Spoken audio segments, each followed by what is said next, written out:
Magandang hapon sa inyong lahat. Ito po si Herbert Curia, author, promoter ng Bible Lights Promotions. Kakibat ang ating pananalig sa ating banal na Panginoon Diyos, banal na Panginoon Kristo at gabay ng Primo ng Ganibungan ka Santa Maria ay ating pong ibinabahagi sa inyo sa linggong ito. Ang mensahe ng ating banal na Panginoon Diyos. At tema ng mensahe ng ating banal na Panginoon Diyos ay ang pangangaral at pagpapagaling ng Panginoong Kristo. Ngayon ay babasahin ko po sa inyo ang mga mensaheng ito mula po doon sa Bagong Tipan ng Mabuting Balita na paghahari ng ating banal na Panginoon sa pamamagitan ng banal na Panginoong Kristo. At ayon po dito kay Apostol San Lucas Kabanata 6, talata 17 hanggang 18. Ito po yung mensahe. Bumaba si Jesus kasama sila at tumayo sa isang patag na lugar. Naroon ang marami sa kanya mga alagad at ang napakaraming tao buhat sa buong Judea at Jerusalem at sa mga bayan sa baybaying dagat ng Tiro at Sidon. Pumaroon sila upang makinig sa kanyang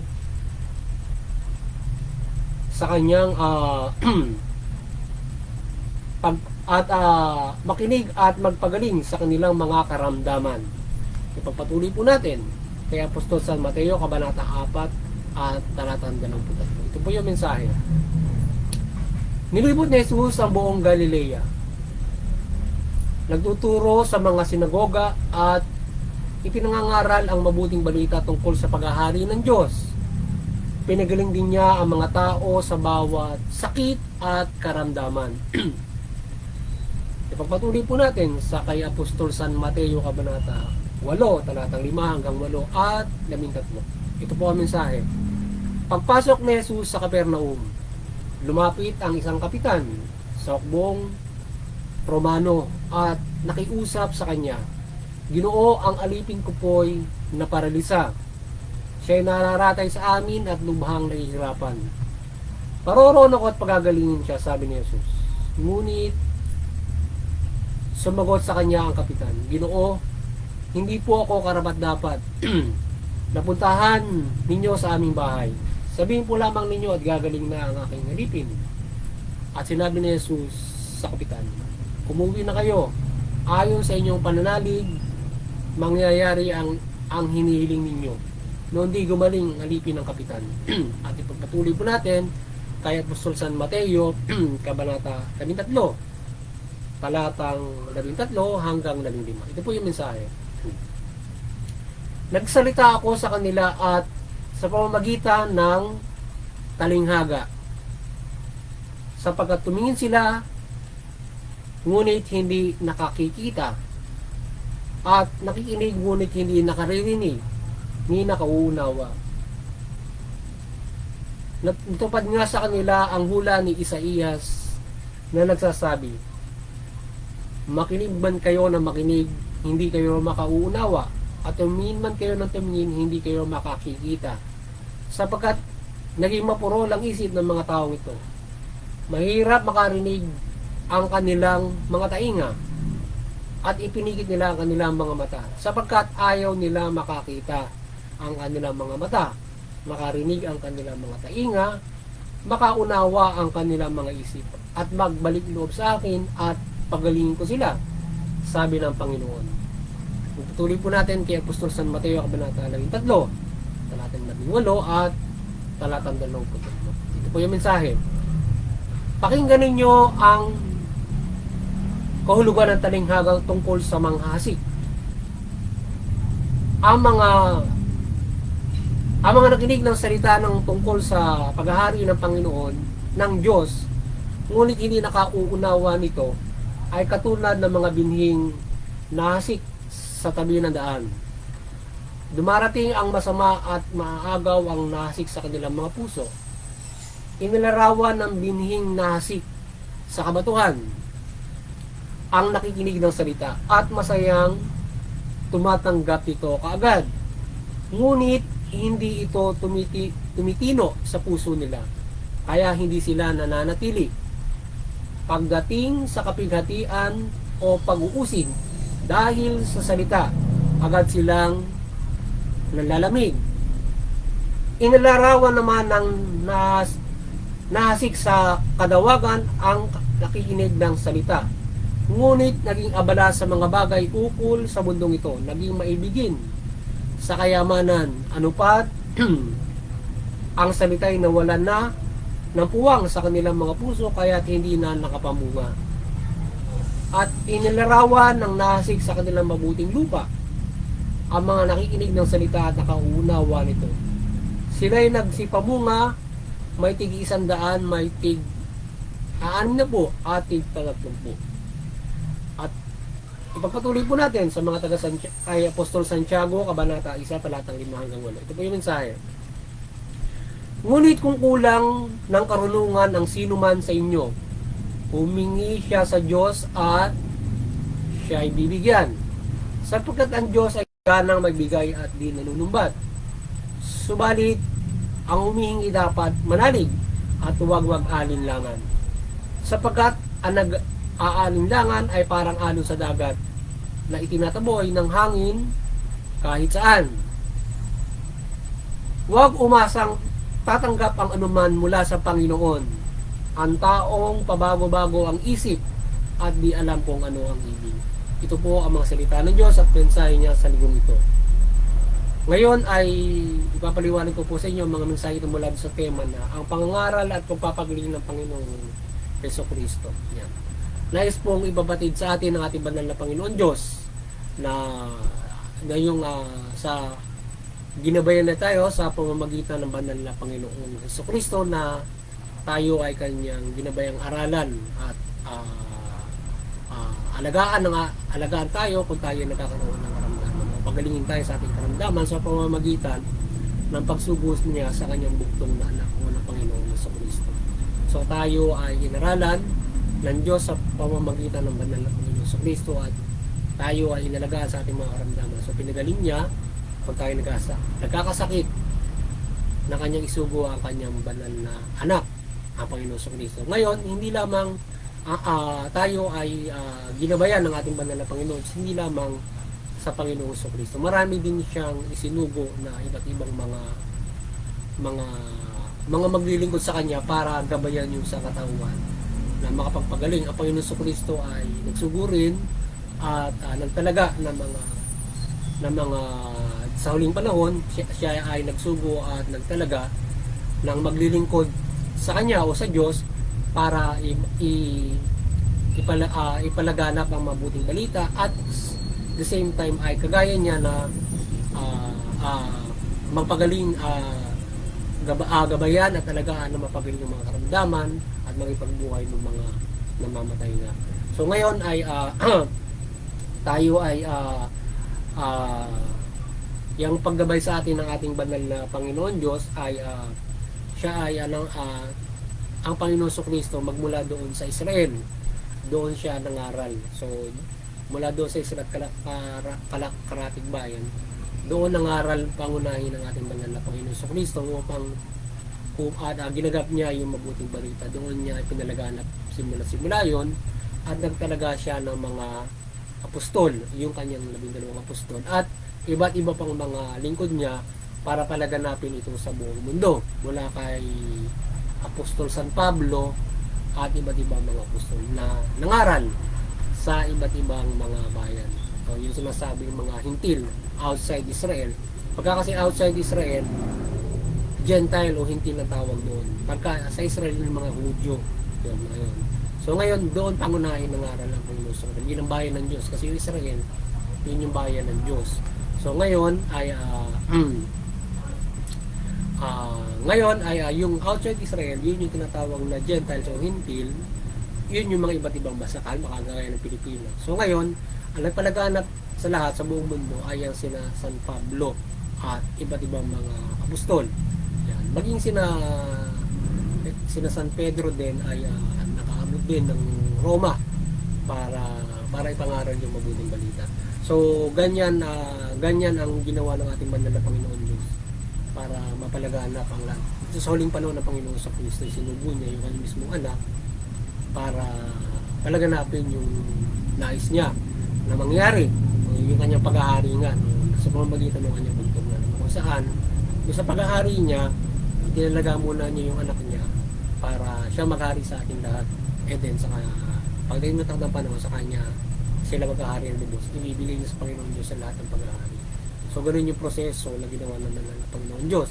So, doon sa pagiging tao ng Panginoon sa Kristo, binibente para tayo ay mapagaling sa ating mga karamdaman. So, yun, kanyang, yung buong Israel, kanyang nilibot yan para aralan yung mga tao at pwede, kasama yung mga apostol na kanyang tinuruan para makapangaral at binigyan niya ng kapangyarihan para kagaya ni si San Pablo huli na nung siya ay bigyan ng kapangyarihan at talaga para mga naipako na sa Panginoon sa o nabuhay na lang magmuli si Panginoon sa Kristo noon. So yun yung ganyan tayo ginabayan ng ating banal na Panginoon Diyos na pinababatid niya sa atin na siya ay ibinigay niya yung unang testamento at yung pangalawang testamento kay Panginoon Kristo na siya nga ay tayo ay tinuruan niya kaya at itinuro niya ito sa pamamagitan noong parables yun. Dahil nga sa ito ay may mga tao na mga talagang naging mapurol yung isip, ayaw siyang kilalanin ng Diyos. Ibig sabihin na kumagang talagang binabaliwala nila at ayaw nilang lumapit sa Panginoon Diyos.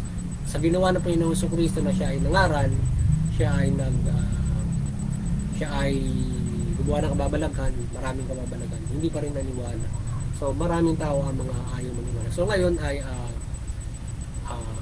hindi sila ayaw nilang magbalik loob sa ating banal na Panginoon Diyos. Ngayon ay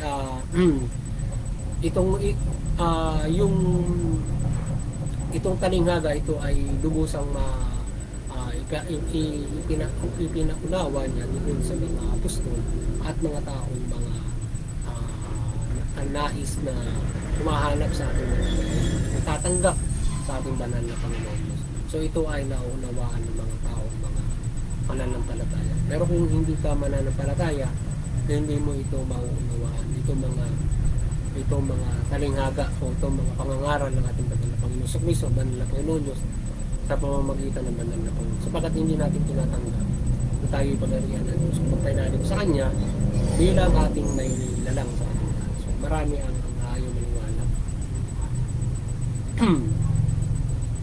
Ayan.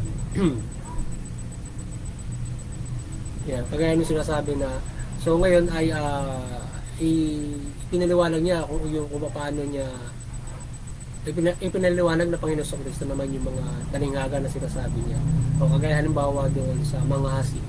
So pinaliwanag niya iyon na yung mga tao nakikinig ng salita ng Diyos kapag ka ikaw ay yung iba ay parang halimbawa na para kang nagtalim sa bato na kapag dumating na yung panahon ng yun para sa puso mo, pag dumating na yung panahon ng mga kapighatian, bababaw ka. Ibig sabihin kapag kayo nasa kabato, madaling matuyo kasi walang lupa. So yung puso mo ganun din. Kapag ka ikaw ay dumating na kapighatian, madaling mawala yung pananampalataya mo. Madaling ka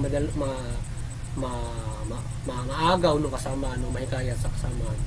Lalo yung halimbawa, yung sa kadawagan naman, ikaw ay yung parang ikaw ay madali kang matukso sa mundo ito, pera, yan, magkalayawan sa mundo ito. So, nawawala na sa iyo yung Diyos. Ngayon, kung tumimo sa puso mo yung salita ng Diyos, yung kasi salita ng Diyos yung iniasik eh. So, ngayon, kapag tumimo sa puso mo, ibig sabihin, yayabong ka, susunod ka, at ikaw ay mag-proliferate. So, yun yung sinasabi na sa ganung klase ng parables ay doon niya iniaral yun. So ito yung kapaliwanagan kung paano sa parable ito niliwanag yung paghahari ng ating banal na Panginoon Diyos. Particular dito sa mga hasi. So maraming parables na iniaral ng ating Panginoon sa Kristo kung paano tayo paghaharian ng ating banal na Panginoon Diyos yan. Dahil nga sa ganon ka kalinghaga yung ginamit niya dahil nga doon sa mga taong mga taong hindi ayaw magbalik loob sa ating banal na Panginoon Diyos. At mayroon talaga siyang ibig bigyan ng pangunawa dito. So yun, at kung tayo ay may kakulangan doon sa ating pag-iisip para maunawaan natin ang banal na Panginoon at dito sa ating pamumuhay na ito tayo ay magkaroon ng iba yung katalinuhan, ito ay hilingin natin sa ating banal na Panginoon Diyos na buong puso. Sa gayon ay lubusan natin maunawaan yung mabuting balita mula sa ating pakikinig, ano kung sasangawa natin. At sa pamumuhay na ito, dahil nais ng Diyos na tayo ang mamuhay na matalino, meron tayo sa katalinuhan, hilingin natin ang katalinuhan sa Diyos para tayo makapamuhay ng may katalinuhan sa mundo nito. Yan, at tayo ay makapamuhay na maayos. Dahil binigyan tayo ng isip ng Diyos, yun yung pangunahan natin gagamitin. At yan ay sekundary yung gagamitin natin mula sa ating pananampalataya, sa ating banal na Panginoon. Sige sa lahat, pangunahin ay yung Panginoon Diyos, akibat mo siya sa ating mga ginagawa. Dahil for God, ang lahat ng salalay sa Diyos ang lahat, at yung katalinuhan ay binibigay niya sa atin. So binigyan tayo ng pag-iisip para gamitin natin. Ngayon, sa lahat, para maunawaan natin siya, bigyan tayo ng bagay matalinuhan at para sa lahat ng bagay. Doon pa lamang sa pagdiling natin yun, nagpapailalim na tayo sa Kanya, nananampalataya na tayo sa Kanya. So doon na agad nagsisimula yung iba yung katalinuhan natin kung tayo ay nananampalataya sa Diyos. So yung katalinuhan natin sa mundong ito ay walang saysay sa Diyos kung hindi mo ito isasalig sa Kanya. Kaya kung tayo ay mananampalataya sa Panginoon sa Kristo, doon na nagsisimula o mananampalataya sa Diyos mga Panginoon, doon na nagsisimula yung ating katalinuhan sapagkat ating kagalingan sapagkat tayo may magkakaroon ng mga tayo ay mayroong may tinggabay spiritual paliban yung rasyonal ating pamumuhay with God kapag tayo ay nanampalataya sa Kanya at higit pang ibibigay sa atin na iba dito pang katalinuhan mula sa bagay-bagay na partikular na ginagawa natin na ating pang-araw-araw na pamumuhay na ginagawa. Tayo ay isang karpintero, tayo ay isang engineer. So bibigyan tayo mga katalino para magawa natin ang mga bagay na yan. At akibat natin ang ating mga Panginoon Diyos upang gawin natin ito ng mabuti, ng walang pandaraya, walang pananampalataya sa kapwa, at mayroon tayong responsable ginagawa o paggawa sa mga bagay na ito at lalo-lalo sa iba yung pamumuhay. So ganoon tayo, kaya ating ipanalangin ang iba yung katalinuhan sa ating banal na Panginoon Diyos at tayo ay bigyan ng mahusay na kaisipan at tayo ay makapamuhay ng maayos. So yun, at muli sana ay nagabayan naman kayo ng Bible Lives Promote sa inyong spiritual na buhay at maunawaan nyo na tayo ay hindi pinababayaan ng Diyos. Tayo ay patuloy niyang ginabayan mula simula hanggang sa mga oras na ito na tayo ay kanya magabayan ng kanyang pangangaral o kanyang gabay bilang parang ama at tayo ay hindi niya pabayaan sa ating mga uri ng mga karamdaman. So kahit sa panahon ito ang banal na Panginoon Diyos ay hindi natin o ang Panginoon sa Kristo ay hindi man natin kasama, tayo ay kanya gagabay para mapagaling sa ating mga karamdaman. Even though maghimala pa para doon sa iba't ibang mga mas mabibigat na mga karamdaman. So tayo paghihimalaan ng Diyos sa lahat ng ating mga karamdaman, lalo sa mabibigat. Yan. At mayroon din ang Diyos na ginawa na yung ating mga medisina sa Diyos din yan na ating malalapitan ba lalo na doon sa mga hindi nakapananampalataya na mga tao na lalo na sa mga hindi nanampalataya at mga ukol doon sa dapat na sakupin ng mga medisina na yan. Meron kaya ginawa na ni Diyos yan. So yan ay kaakibat din natin. At lalong-lalo na, syempre, habang tayo nagpapagamot, higit tayong galing kaakibat na may pananampalataya.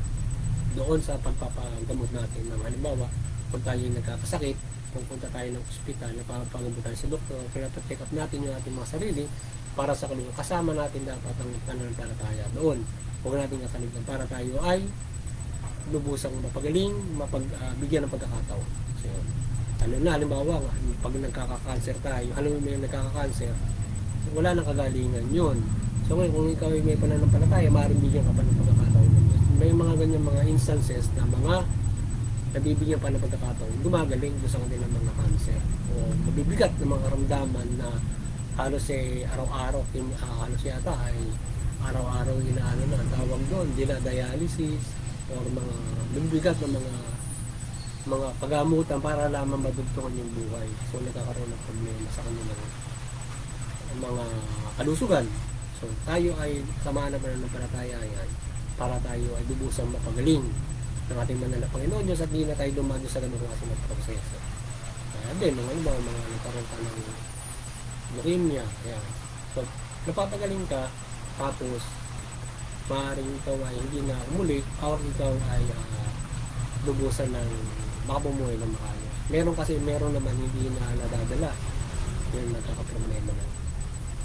Kaya tayo ay patuloy naman ng palataya even though mayroong ginawang mga ospital. Kasi ang Diyos ay talaga ng ganyan, ng mga medisina at mayroon din itinalaga para gumawa ng babalaghan para tayo mapagaling kaya nga nung pagsugo kay Panginoon sa Kristo. Aside from Him, talaga siya ng mga apostol at mayroon din mga iba pang binibigyan ng kakayanan para makapagpagaling ng mga karamdaman. So tayo naman bilang mga sarili pero din tayo manampalataya. But mostly mayroon talaga tinalaga niya para magpagaling and mayroon din sa scientific yung medical nga sa Diyos din yun ay tinalaga din ng Diyos para diyan. So ngayon ay yung dalawang ginagabi sa atin ng Diyos para tayo ay mapagaling sa ating mga karamdaman. So maraming himala na ginagawa ng Diyos. Yan, kagaya ng parang nun halimbawa nagkakagawa ng himala yung ating manala Panginoon Diyos halimbawa yung mga pilay na papalakad paano yung talagang na-amputate halimbawa sila ba ay mapapaghimbala.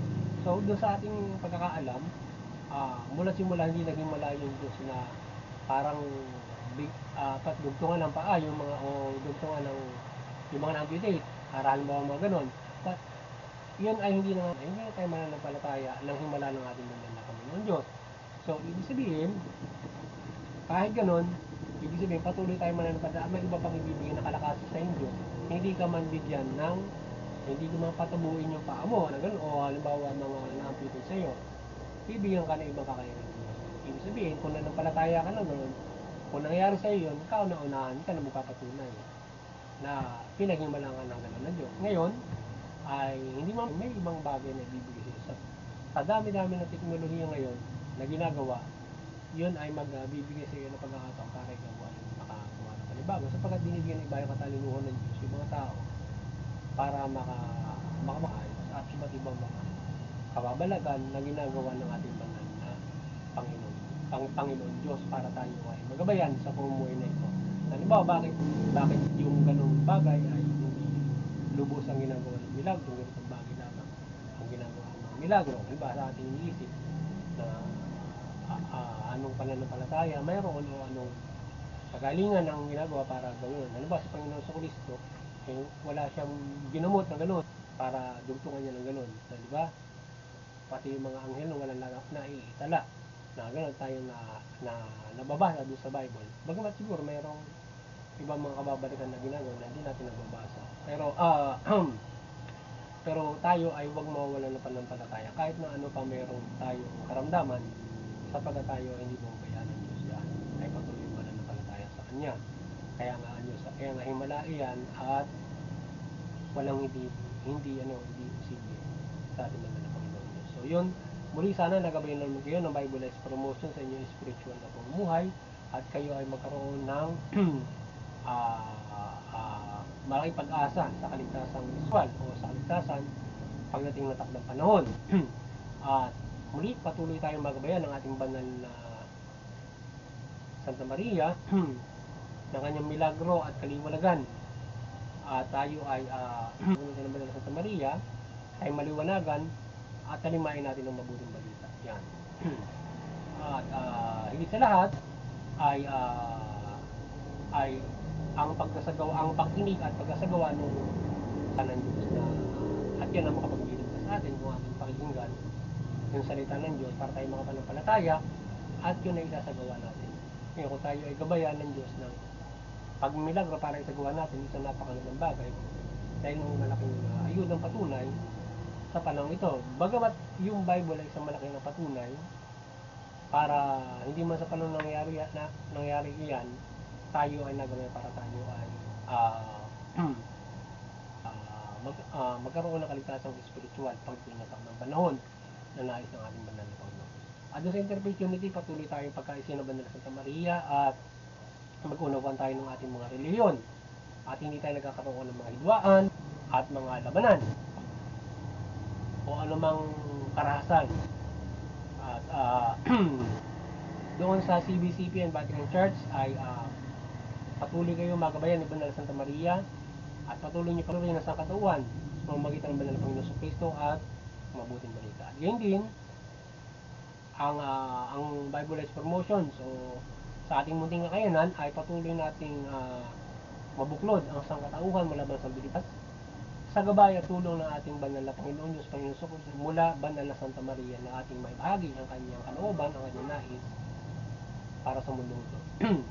At doon sa mga kapamalaan, kayo ay maliwanagan ng ating banal na Santa Maria, maliwanagan kayo ng ating banal na Panginoon Diyos, banal na Panginoon Kristo at mamahala kayo ng tuwid at mabuti at patas na justisya at matugon nyo yung pangangailangan ng inyong nasasakupan. Yan. Muli, magandang hapon sa inyo lahat at God bless you.